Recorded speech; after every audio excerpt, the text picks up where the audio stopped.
Amen. Je vais commencer avec une homélie en anglais et je vais donner un sommaire à la fin en français parce que mon français est un peu oublié. Ça fait plus de 15 ans que je ne parle pas français.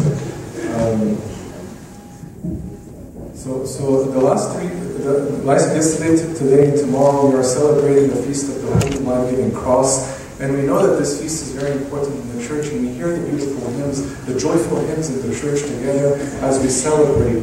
And one of the things, the church very often teaches us from childhood to always sign ourselves with the cross, ornament our churches. We see crosses all over the church. We put crosses in our homes, in our cars, and on our necks, and so on. And so the cross, why do we do all this? The cross is a symbol of victory. The cross is power. When we hear about Queen Helen finding the cross, and they found the 3 crosses, they unburied 3 crosses, they didn't know which one was that of our Lord Jesus Christ. And there was a funeral procession. They placed the first one on the person that was dead, and the person didn't rise. The second one, the person didn't rise. The third one, it gave him life. He rose from the dead simply by the power of the cross. The life-giving cross of our Lord Jesus Christ. It is power, it is victory. And the beautiful thing about this story, there is no name to this man that rose from the dead. And this man can be, or this man can be any one of us. Replace that story and put yourself in there and imagine any sin that you have in your life, any deadness of soul you experience, the habits that you have that you feel that you are unable to conquer. Through the power of the cross, we are able. That's why St. Paul in 1 Corinthians 15 says, he's pretty much mocking death. He's making fun of death. He says, "Oh death, where is your sting? Oh Hades, where is your victory?" He's saying you have no power over us anymore. But thanks be to God who gives us the victory through our Lord Jesus Christ. Our Lord Jesus Christ shed his blood on the cross for our salvation. And now, nothing has power over us if we make use of the power of the cross. Through the cross, I receive power over sins. Through the cross, I receive power to overcome these habits that perhaps we feel there is no chance for me to overcome. Through the cross, I receive strength and I receive a weapon. It fortifies me, it gives me courage, it gives me encouragement in times of difficulty, and it defeats the evil in our lives. St. John Chrysostom, to explain this, he says, back in the days when they would see the place where they beheaded the criminals, they would shudder, they would be terrified. They would just pass by these places, and because they had seen what had happened to these people, they would shudder.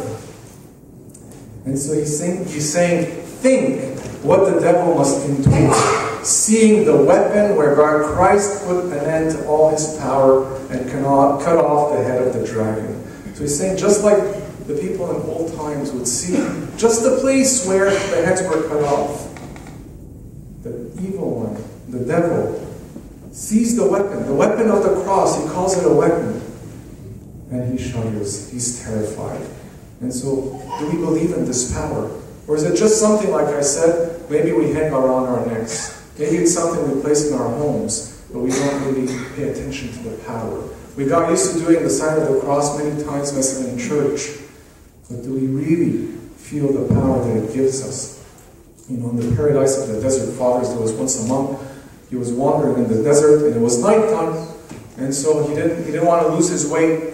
So he decided he's going to sleep in the desert. And obviously the desert is filled with serpents and scorpions and wild beasts and so on. So he drew a circle around himself and signed the cross all around the circle and slept.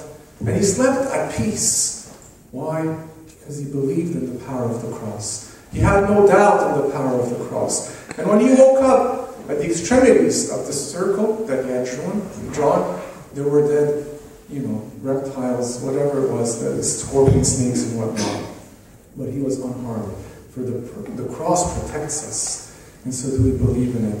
I'll share a story. When I first went to the monastery, in California. And I used to go to the post office very often to pick up the mail from the post office. And one time I was there, and I was picking up the mail, and the mail was late. They told me you have to wait half hour. So I said, okay, I'll wait. And so there was a bunch of people waiting for their mail.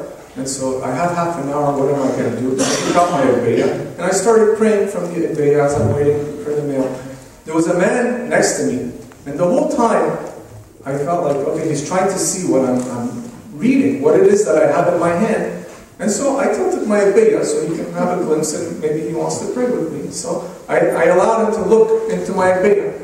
And so he saw that I was doing that, so he said, hey, this is exactly what he said. He said, hey man, is that the Quran? And so I said, no, this is the Holy Bible. This is the Holy Psalms from the Scripture, from the Bible. And then I looked at him and I said to him, you see, I'm wearing a cross. And that day he taught me a lesson. He said to me, no man, the cross don't mean nothing. And he pulled up his sleeve and he had a tattoo of a cross on his arm. And he said to me, I'm a witch and a Wicca. Meaning he does sorcery. Meaning he does all these witchcraft and all that stuff.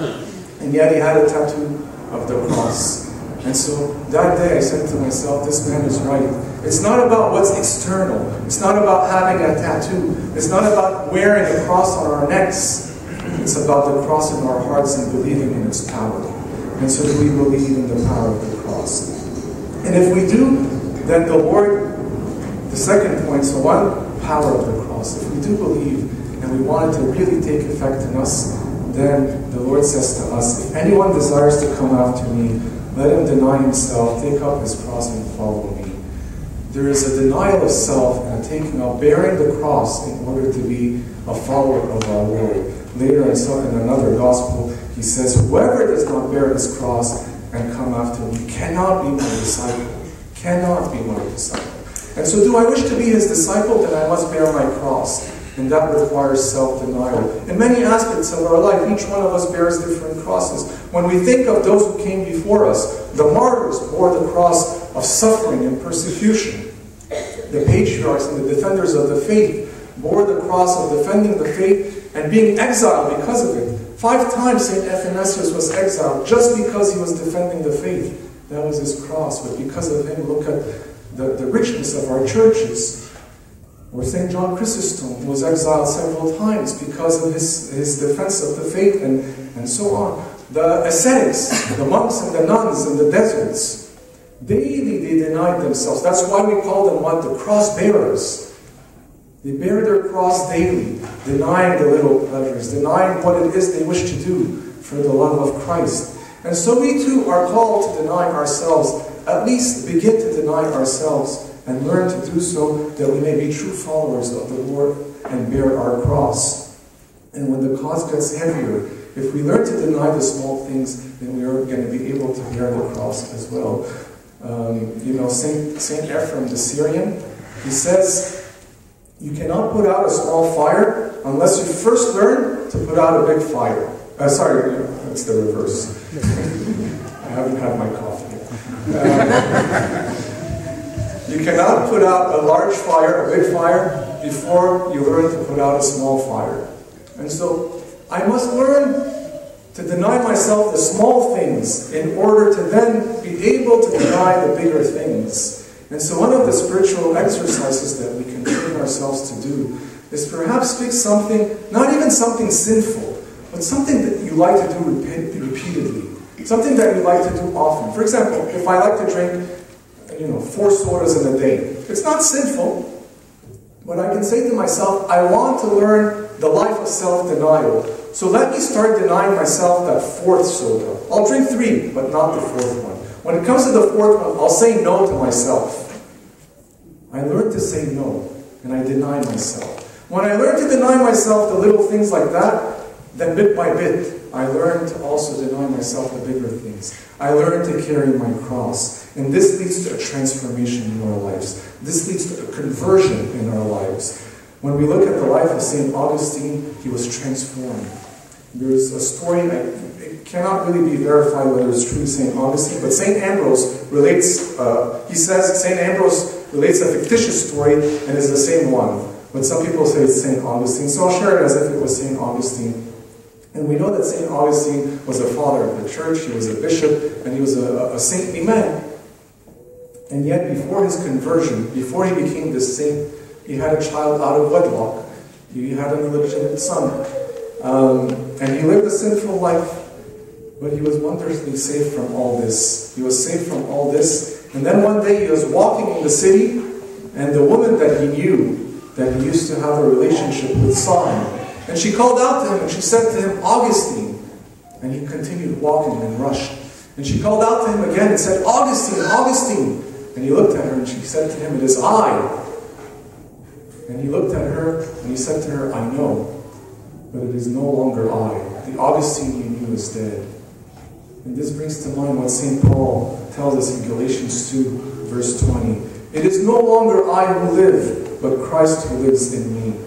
When I learn to bear my cross, when I believe in the power of the cross, and I learn to live a life of self-denial, then it is no longer Christ. It is no longer I that live, but Christ who lives in me.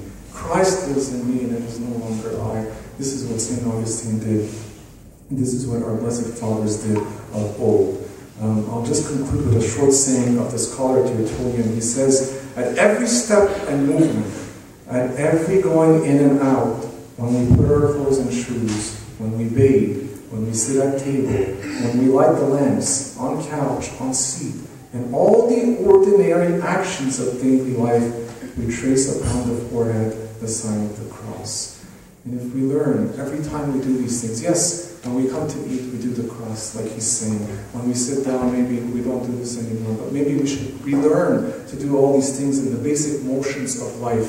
Everywhere we go, do the sign of the cross, and then remember the power of the cross, and how, like in the doxology, we say, we take pride in you, O cross. It is our strength, it is our victory, because the Lord shed his life-giving cross, life-giving blood upon it, and so the cross has become the life-giving cross, and so it is our power.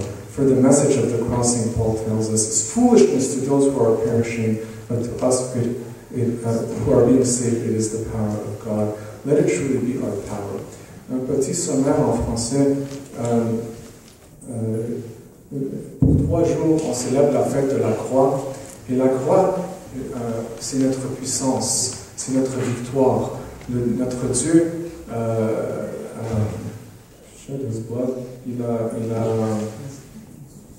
sacrifié son sang sur la croix, merci. Il a sacrifié son sang sur la croix. Et puis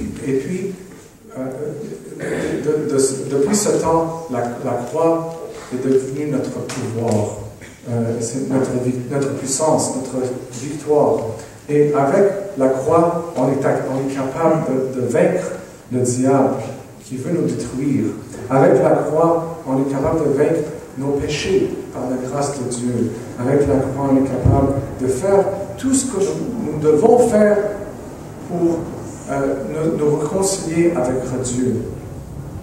Parce que Dieu, la miséricorde, veut qu'on soit réconcilié avec lui. Saint Jean Chrysostome, il nous dit que dans le temps ancien, quand il voyait les gens, les criminels couper leur tête, les gens étaient terrifiés. Et alors il dit, pensons au diable qui a vu l'épée de la croix, mettre une fin à sa puissance. Lui aussi, il va être terrifié. Alors, si nous, on croit à la puissance de la croix, on va être fort et on va être capable de détruire le diable dans notre vie.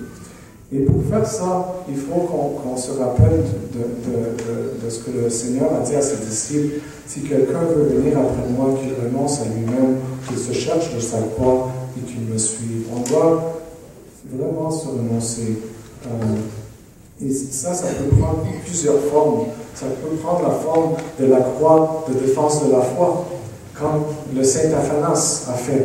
Parce qu'il a défendu la foi, 5 fois il a été exilé. La croix de la 16 et de la ville austère, comme les saints du désert, les moines et les nonnes. Anachorètes. Et les nonnes. Alors, comme eux, tous les jours, ils se renoncent pour leur amour de notre Seigneur. Et on a d'autres croix dans notre vie. Mais on doit un peu, tous les jours,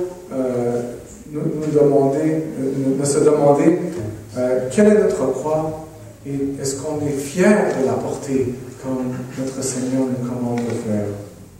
Et si on fait ça, on va être capable de dire avec Saint Paul, j'ai été crucifié avec Christ. Et si je vis, ce n'est plus moi qui vis, c'est Christ qui vit en moi. Alors, si on fait ça, on va être heureux de dire que la croix, c'est notre joie, c'est notre puissance et c'est notre victoire. To him be the glory now and forever.